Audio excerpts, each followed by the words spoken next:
Dharma Path presents the Buddha's Precepts. These are 5 gifts for a calmer, kinder life.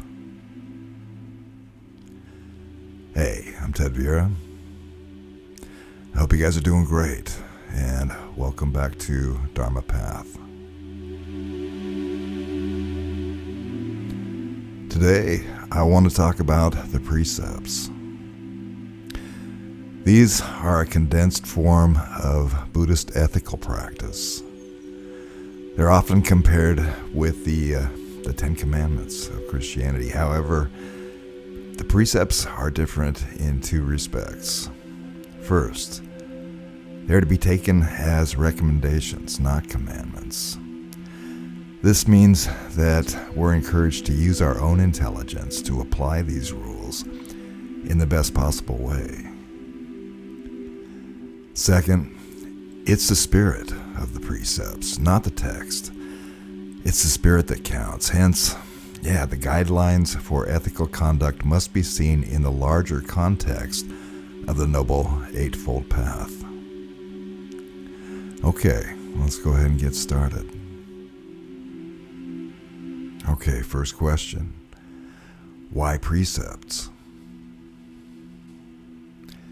If you've ever wondered how to live a life that's a little gentler, a little clearer, a little less messy, Buddhist precepts might just be the thing. Think of them as a compass, not a list of rules, unlike the commandments that say, do this or else, man. The precepts whisper, here's a guide. Use your intelligence, your heart, feel it. Use your common sense.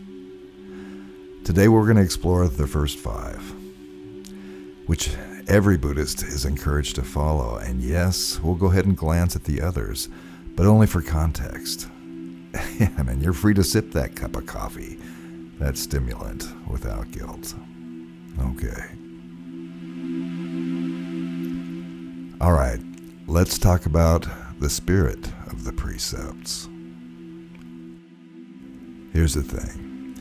It's not about memorizing a bunch of lists or ancient names, checking boxes. No, the magic, it exists in the spirit behind the precepts. They exist within the Noble Eightfold Path, which, that's basically Buddhism's ultimate how-to manual for living wisely. So if you try and you mess up, no problem. It's like learning jazz. You can hit a wrong note. You can hit lots of wrong notes. But if your heart's in the right place, it still makes music. Okay, let's go ahead and get started. Here are the first 5 precepts. Precept number 1. Abstain from harming living beings. Start simple. Try not to hurt anyone or anything on purpose. This even includes that spider that's in your shower. Compassion matters, even for the tiny residents in your home. Precept number 2. Abstain from taking what is not freely given.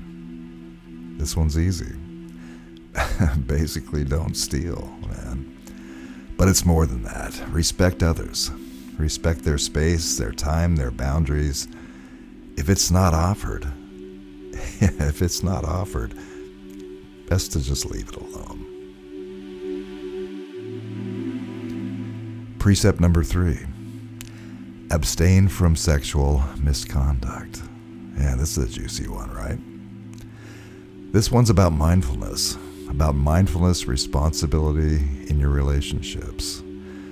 Consent, honesty, and respect. Treat your interactions like precious instruments. Handle these relationships with care. Precept number 4, abstain from false speech. All right. Lies, gossip, Yeah, these are like the sand in the gearboxes of your life. Speak truthfully, or at least gently. And yes, that includes those little white lies about liking your best friend's latest YouTube video. Be honest, be gentle. And precept number 5, abstain from abusing intoxicants. For this one, think clarity of mind. Alcohol and drugs that make you careless, they're off the menu. The goal, it's not to be a monk, right? Just to keep your mind present enough to, notice life. Not just survive through the weekend.